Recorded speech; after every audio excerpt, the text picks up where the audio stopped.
He's just a hack.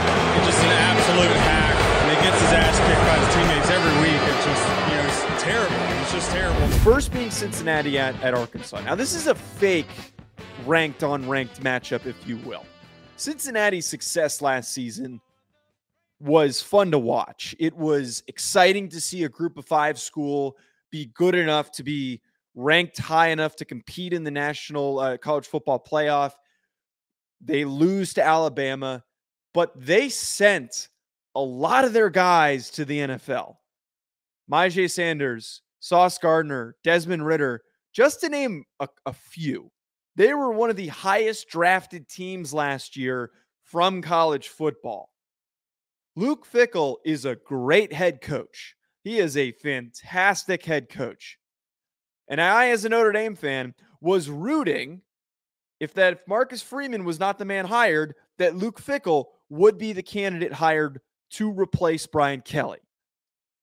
But it is an uphill battle to replace the guys that you lost last year to face an Arkansas team that returns most of their starting offensive line, returns their starting quarterback in KJ Jefferson, and multiple key defensive players, including Jalen Catalon, who is, in my opinion, a fantastic safety. Ricky Stromberg and that offensive line are built and primed to have a dominant season this year. I think Arkansas, it seems as Arkansas has been brought up as an overrated team in the SEC for whatever reason, because a lot of people are hyping them up. The hype is justified when they did as well as they did last season, and they're returning not only important starters, but when you're returning a veteran-laden offensive line, that is what produces success in college football in the SEC, is having good starting offensive line play. But on top of that, elite level starting offensive line play. Arkansas has that. I think very easily, this game is going to get lopsided quick. And I understand for those that might hate that take and say, well, Cincinnati looked so good in the college football playoff last year.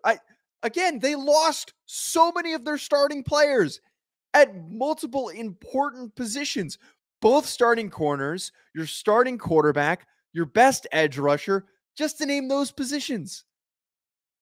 That is not an easy situation to bounce back from. Arkansas is going to come out and smack the hell out of them. I forget what the line is off the top of my head, and I think that they are very heavily favored in terms of just the odds in general. I think it was minus 200 something on Bet Online when I looked and when I placed my bet on this game. But man, Arkansas is in a position to make a statement against a ranked team.